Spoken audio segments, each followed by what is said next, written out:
ప్రజల బాధలు తెలుసుకునేలా పర్యటనలేనా జగన్ చేసేవి లేక రెచ్చగొట్టే ప్రసంగాలతో రాజకీయ వేడి పెంచడమే లక్ష్యమా? 8.4 కిలోమీటర్ల రోడ్డు షో, పోలీసుల ఆంక్షల్ని పట్టించుకోకుండా జనాన్ని తోసుకుంటూ ముందుకు సాగడం ప్రజాస్వామ్య ధర్మమా?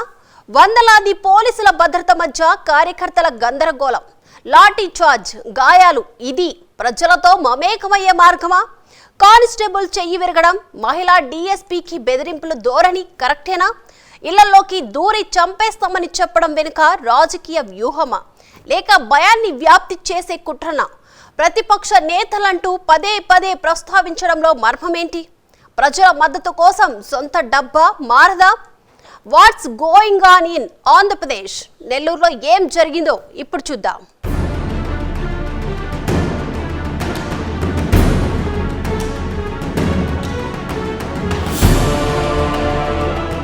Same scene. టైరు కింద మనిషి పడి మృతి చెందిన ఘటన మరవక ముందే మదనపల్లిలో ట్రాక్టర్తో మామిడి పండ్లను తొక్కించారు. తాజాగా నెల్లూరులో కానిస్టేబుల్ చెయ్యి విరగొట్టారు. ఇదే జైల్లో ఉన్న కాకాని గోవర్ధన్ రెడ్డిని మహిళపై అసభ్యకరంగా మాట్లాడిన నల్లపురెడ్డి ప్రసన్నకుమార్ రెడ్డి పరామర్శ పేరుతో జరిగిన కార్యక్రమంలో జగన్ సీన్.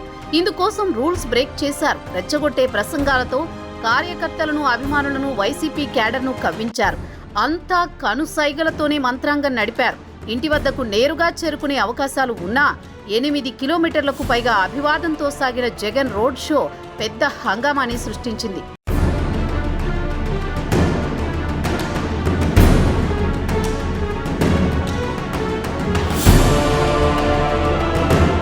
నెల్లూరులో సాగిన జగన్ పర్యటన రాజకీయంగా కూడా చర్చనీయాంశంగా మారింది. ప్రజలతో నేరుగా కలవాలన్న జగన్ ప్రయత్నం, పోలీసుల ఆంక్షలు, కార్యకర్తల ఉత్సాహం నడుమ ఆయన పర్యటన సాగింది.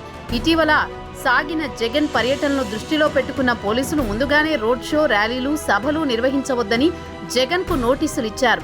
సుమారు 2000 మందికి పైగా వ్యక్తిగతంగా కూడా నోటీసులిచ్చారు. జన సమీకరణను నిరోధించే ప్రయత్నాలు చేసినా బారికేడ్లు, ముళ్ల కంచెలు సైతం రాజకీయ ఎత్తుగళ్లతో పోలీసుల చర్యను నీరుగార్చేలా పరిస్థితులు ఏర్పడ్డాయి.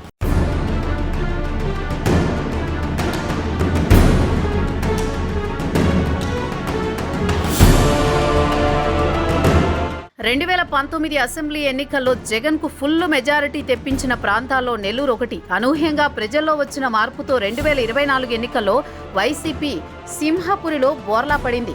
ఈ నేపథ్యంలో క్వాడ్స్ మైనింగ్ అక్రమాల కేసులో మాజీ మంత్రి, వైసీపీ నేత కాకాని గోవర్ధన్ రెడ్డి జైల్లో ఉన్నారు. ఆయనతో పాటు మహిళా ఎమ్మెల్యేపై అసభ్యకరంగా మాట్లాడిన కోవూరు వైసీపీ నేత నల్లపురెడ్డి ప్రసన్నకుమార్ రెడ్డి ఇంటిపై దాడి జరిగింది.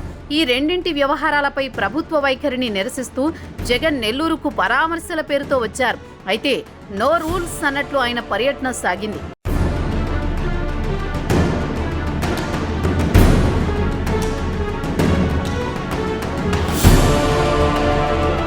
మాజీ ముఖ్యమంత్రి వైఎస్ జగన్ నెల్లూరు పర్యటన ఉద్రిక్తతల నడుమ సాగింది. ముందస్తు ప్లాన్తో పెద్ద ఎత్తున కార్యకర్తల్ని, వైసీపీ అభిమానుల్ని తరలించారు. నెల్లూరుకు జగన్ చేరుకున్న వెంటనే పెద్ద ఎత్తున ఆటోలు, వాహనాల ద్వారా నగరంలోకి ప్రవేశించారు. చుట్టుపక్కల ఇళ్లలో దాక్కున్న వారు సైతం జగన్ రాక తెలుసుకుని ఒక్కసారిగా రోడ్లపైకొచ్చారు. రోడ్ షోకు అనుమతి లేదని చెప్పినా నేతలు వినలేదు. నోటీసులిచ్చిన వైసీపీ నాయకులు, కార్యకర్తలు ఎక్కడా లెక్క చేయలేదు. ఉదయం నుంచి ప్రశాంతంగా ఉన్నప్పటికీ జగన్ వచ్చే సమయానికే ఉద్రిక్త పరిస్థితులు నెలకొన్నాయి.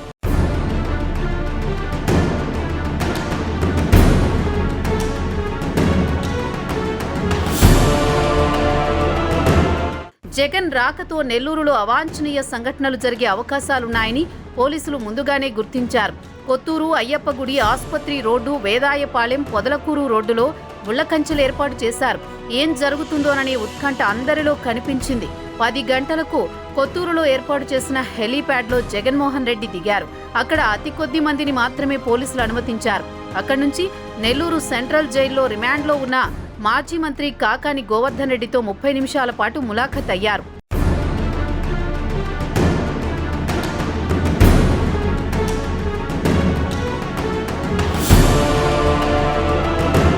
బుజబుజ నెల్లూరు సీన్కు స్కెచ్ వేశారా అన్నట్లు జగన్ పర్యటన సాగింది.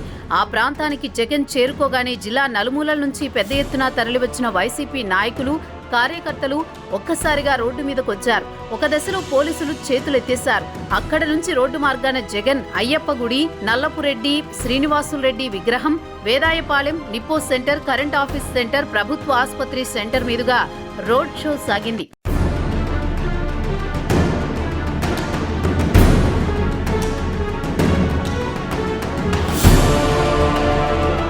ఇటీవల ప్రసన్న కుమార్ రెడ్డి ఇంటిపై దాడి జరిగింది. ఆ ఇంటిని పరిశీలించిన జగన్ ఏం జరిగిందో ఆరా తీశారు. మాజీ మంత్రి కుటుంబ సభ్యులతో భేటీ అయ్యారు. కూటమి సర్కారుపై ఓ రేంజ్ లో ఫైర్ అయ్యారు జగన్. రాష్ట్రంలో రెడ్ బుక్ పాలన సాగుతోందని రొటీన్ డైలాగ్ చెప్పారు. వైసీపీ నేతలను జైలుకు పంపుతున్నారని విమర్శించిన జగన్ అధికారంలోకి వస్తామని, అప్పుడు ఇంతకంటే ఎక్కువ చూస్తారని ప్రభుత్వ పెద్దలను హెచ్చరించారు. ఈ రోజు మీరేం చేస్తే రేపు అంతకంటే ఎక్కువ చేస్తామని వార్నింగ్ ఇచ్చారు.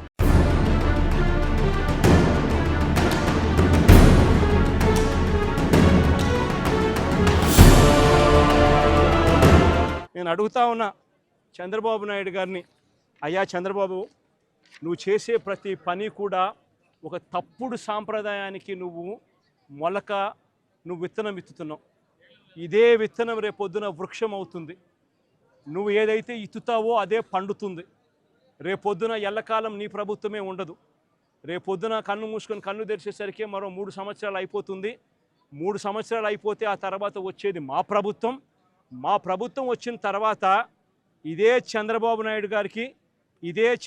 నాయుడు గారి అడుగులకు మడుగులు ఎత్తిన ఈ పోలీస్ అధికారులకు ఎవరెవరైతే అన్యాయాలు చేశారో, ఎవరెవరైతే తప్పుడు పనులు చేశారో వాళ్ళందరిది కూడా లెక్క జమా తీస్తాం. వాళ్ళందరినీ కూడా చట్టం ముందర నిలబెడతాం. వాళ్ళందరినీ కూడా ఏదైతే మీరు విత్తనం విత్తారో అదే రేపొద్దున రెండింతలై మీకు తిరగబడితే మీ పరిస్థితి ఎలా ఉంటుందో మీ అందరికీ కూడా రేపొద్దున అర్థమయ్యేట్టుగా కూడా ఖచ్చితంగా రాబోయే రోజుల్లో జరుగుతుంది. ఇప్పటికైనా మేలుకో చంద్రబాబు అని చెప్తున్నా. ఇప్పటికైనా చంద్రబాబు తెలుసుకో అని చెప్తా ఉన్నా. ఇప్పటికైనా మీ నైజాన్ని, మీ వైఖరిని మార్చుకో అని చెప్తా ఉన్నా.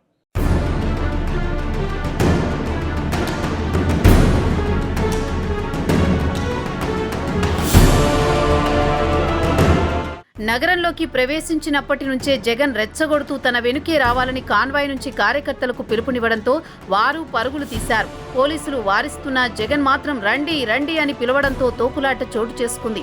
నగరంలోని ప్రభుత్వ ఆసుపత్రి వద్ద వీధుల్లోని పోలీసులపై వైసీపీ కార్యకర్తలు దాడి చేశారు. పోలీసులు పెట్టిన బారికేడ్లను కార్యకర్తలు పక్కకు నెట్టి ఒక్కసారిగా ముందుకెళ్లారు. ఈ క్రమంలో తోపులాట జరిగింది. ఈ ఘటనలో కావలి స్పెషల్ బ్రాంచ్ కానిస్టేబుల్ మాలకొండయ్యకు గాయాలయ్యాయి. ఓ సీఐ కింద పడిపోయారు. తోపులాటలో కానిస్టేబుల్పై వైసీపీ కార్యకర్తలు పడిపోవడంతో ఆయన చేయి విరిగింది. దీంతో మాలకొండయ్యను ఆసుపత్రికి తరలించి చికిత్స అందించారు. పరిస్థితిని గమనించిన పోలీసులు లాఠీ చార్జ్ చేశారు. అక్కడున్న వారిని చెదరగొట్టారు. విషయం తెలుసుకున్న ప్రసన్న కుమార్ రెడ్డి అక్కడికొచ్చి పోలీసులతో వాగ్వాదానికి దిగారు. ఆర్ఎండ్బి గెస్ట్ హౌస్ ఎదుట ఆయన రోడ్డుపై బైఠాయించారు.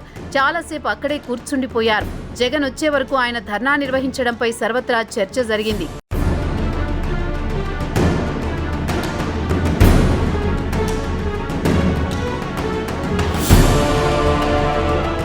ఏ పర్యటన చేపట్టినా జగన్ హంగామానే సృష్టిస్తున్నారు. పల్నాడు జిల్లా పర్యటనలో కూడా ఇదే తంతు సాగింది. అడుగడుగునా పోలీసు ఆంక్షలు ఉల్లంఘించారు. కాన్వాయ్ ముందు భాగంలో బ్యాండ్ మేళం పెట్టి మరీ కార్యకర్తల్ని రెచ్చగొట్టారు. 10ల సంఖ్యలో కార్లు, 100ల సంఖ్యలో 2 వీలర్స్ నడుమ 8 గంటల పాటు పల్నాడు జిల్లా వాసులను భయభ్రాంతులకు గురిచేశారు.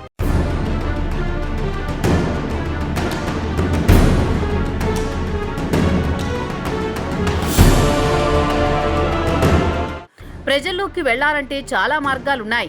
కానీ జగన్ ఎంచుకున్న తీరు మాత్రం డిఫరెంట్ అనే చెప్పాలి. కూటమి ప్రభుత్వం రాష్ట్రాన్ని అభివృద్ధి దిశగా తీసుకువెళ్లడం వంటి చర్యలతో వైసీపీలో గుబులు స్టార్ట్ అయ్యింది. వాటి నుంచి ప్రజల దృష్టి మరల్చేందుకు పరామర్శల పేరుతో రోడ్డు మీదకు జగన్ రాక తప్పలేదని విశ్లేషకుల అంచనా. ముఖ్యంగా చంద్రబాబును టార్గెట్ చేస్తూ జగన్ మాట్లాడడం సర్వత్రా చర్చగా మారింది. అక్రమాలు, స్కామ్ల నేపథ్యంలో ఇటీవల చాలా మంది వైసీపీ కీలక నేతలు జైలు ఊచలు లెక్కబెడుతున్నారు. వారిలో ఎంపీ మిథున్ రెడ్డి, కాకాని గోవర్ధన్ రెడ్డి కొందరు ఉన్నారు.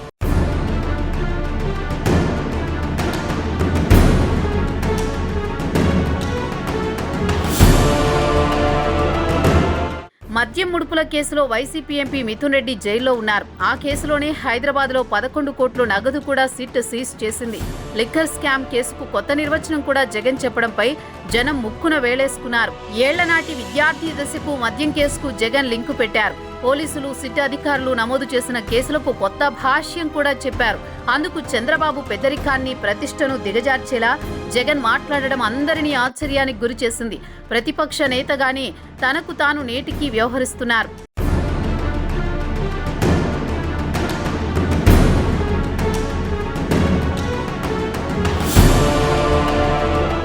ఈ జగన్ ఇటీవల కట్టుకథలను స్టార్ట్ చేశారా అన్న అనుమానాలు ప్రజల్లోకి కలిగేలా నెల్లూరులో మాట్లాడారు. 53 ఏళ్ల కిందట ఎప్పుడో కాలేజీ గొడవల్లో చంద్రబాబును పెద్దిరెడ్డి చెప్పుతో కొట్టారని, ఆ కక్ష తీర్చుకోవడానికి ఇప్పుడు మిథున్ రెడ్డిని అరెస్ట్ చేశారని వింత కథ చెప్పారు. వాస్తవానికి చంద్రబాబు పెద్దిరెడ్డి 1972లో ఎస్వి ఆర్ట్స్ కాలేజీలో వేరువేరు గ్రూపులకు నాయకత్వం వహించేవారు.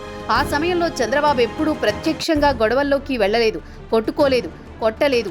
విద్యార్థి దశలోని అంశాన్ని కక్షపూరితమైన అంశంగా జగన్ మార్చడం గమనార్హం. చంద్రబాబు సీఎం కావడం ఇది 4వ సారి.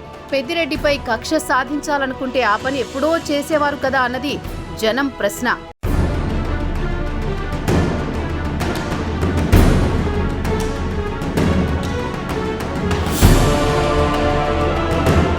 మాజీ మంత్రి కాకాని గోవర్ధన్ రెడ్డిని మంచివాడుగా చిత్రీకరించేందుకు జగన్ నానా తంటాలు పడ్డారు. చిన్న కేసులకు అరెస్ట్ చేసి రోజుల పాటు జైల్లో పెడతారా అని అమాయకంగా అడిగిన జగన్ ఒకటి మరిచిపోయారు. కాకాని అరెస్టు జరిగింది రాష్ట్ర ఖజానాకు నష్టం కలిగించిన కేసు. అది రుస్తుం మైన్స్ లో క్వాడ్స్ కొలగొట్టడం, కృష్ణపట్నం పోర్టుకు వెళ్లే దారిలో అనధికారిక టోల్గేట్ పెట్టి అక్రమ వసూళ్లు, ఫోర్జరీ సంతకాలతో గ్రావెల్ అక్రమ రవాణా వంటి తీవ్రమైన అభియోగాలతో నమోదైన కేసుల్లో కాకానిని అరెస్ట్ చేశారు. నెలల పాటు పోలీసులకు దొరకకుండా తప్పించుకుని మరీ తిరిగారు. చివరకు పొరుగు రాష్ట్రంలో కాకానిని అరెస్ట్ చేసే పరిస్థితి పోలీసులకు ఎదురైంది. నిజంగానే జగన్ చెప్పింది వాస్తవమైతే న్యాయస్థానాలు చూస్తూ ఉంటాయా? బెయిల్ ఎప్పుడో దొరికేదని వైసీపీ నేతలే లోలోన చర్చించుకోవడం గమనార్హం.